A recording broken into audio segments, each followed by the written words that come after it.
जैसा कि आपको पता है, हमने पिछले वीडियो में निर्देशांक ज्यामिति के बारे में बात की थी। उसमें हमने अक्षों को समझा था कि एक्स अक्ष को क्या बोलते हैं, वाई अक्ष को क्या बोलते हैं, दोनों अक्ष प्रतिच्छेद करते हैं तो क्या होता है, चतुर्थांश किसे कहते हैं, प्रथम द्वितीय तृतीय चतुर्थांश के चिन्ह क्या होते हैं। आज हम देखने जा रहे हैं, किसी भी निर्देशांक दे रखेंगे उनको हमको आलेख पर स्थापित करना है, भुज बताना है, कोटि बताना है।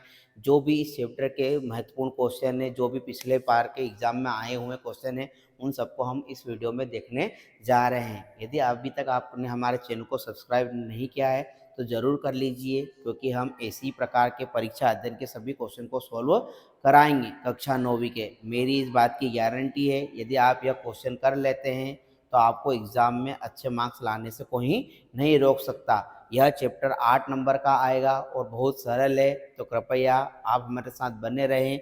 जैसे कि पहला क्वेश्चन आपके सामने है कि 4, 5, 6, 8, 9, -5, 6, -4 और 6, 8 में भुज व कोटि बताइए। यह 2018 में आया हुआ क्वेश्चन, या 2019 में आया हुआ, 2023 में आया, 2024 में आया। मतलब कि इससे सिद्ध होता है कि कहीं ना कहीं भुज और कोटि वाला क्वेश्चन आता है। तो हमने पिछले वीडियो में आपको बताया था, बहुत ही सरल है।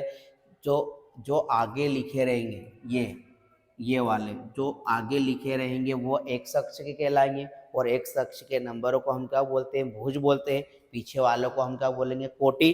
तो हम यहाँ लिखेंगे 4, 5 में भुज कितना होगा, भुज हमारा 4 होगा और कोटि हमारी कितनी होगी, 5 होगी।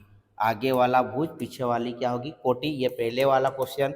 अब दूसरे वाले में पूछा है 6, 8, तो 6, 8 में भुज क्या होगा, हमारा 6 होगा और कोटि हमारी कितनी होगी, 8। आपको तो पीछे वाले को कोटि और आगे वाले को भुज। इसी प्रकार 9, -5 में, तो 9, -5 में आपका भुज क्या होगा, 9, 5 में भुज 9 होगा और कोटि आपकी कितनी होगी, -5। और ये आपका ये -5 आपकी क्या हो जाएगी, कोटि। अब ये दोनों क्वेश्चन आपको होमवर्क में है या आपको कमेंट में उत्तर देना है कि भुज क्या होगा और कोटि क्या होगा।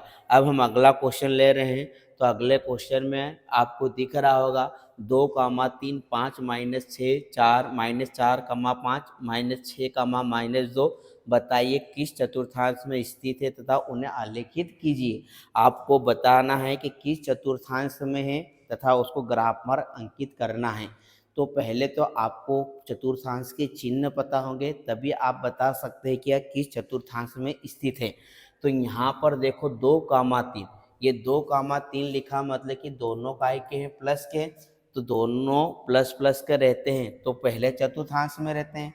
तो 2, 3 हमको उत्तर लिखना पड़ेगा ऐसा कि 2, 3 प्रथम चतुर्थांश में है। कहाँ पे स्थित है, प्रथम चतुर्थांश में स्थित हैं।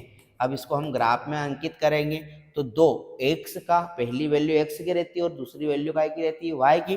तो प्रथम चतुर्थांश में स्थित है तो एक्स का 2 कहाँ है, यहाँ पर है। और वाई का कितना है, 3, तो वाई का 3 कहाँ है, यहाँ पर। तो 2 के सामने जाइए आप, कहाँ तक जाओगे, 3 तक। तो ये 3 तक, तो ये हो जाएगा 2, 3। इसे हम नाम दे देंगे ए। तो मैंने इस प्रकार 2, 3 को क्या कर दिया, आलेखित कर दिया। अगला क्वेश्चन है 5, -6, 5, -6। तो पहली वैल्यू काय की है, प्लस की, दूसरी वैल्यू काय की है, माइनस की। तो प्लस माइनस, पहली वैल्यू प्लस की, दूसरी वैल्यू माइनस की। तो ये पहली वैल्यू प्लस की, दूसरी वैल्यू काय की, माइनस में। तो मतलब कि यह कौन से चतुर्थांश में, चौथे चतुर्थांश में। तो हमें यहाँ लिखना पड़ेगा, ये पहले का उत्तर, ये दूसरे का। यहाँ पर 5, -6 किस चतुर्थांश में, तो आप लिखोगे चतुर्थ चतुर्थांश में। कौन से चतुर्थांश में, चौथे में। तो अब आपको x का 5 कहाँ है, ये रहा x का 5। और y का कितना है, -6। तो y कहाँ है, -6 यहाँ पर है। तो आप 5 से लाइन खींचोगे, डॉट डॉट डॉट, और कहाँ तक ले जाओगे, -6 तक। और इस पॉइंट को आप लिख दोगे b। इसके निर्देशांक क्या है, +5 -6। इस तरह से मैंने b को क्या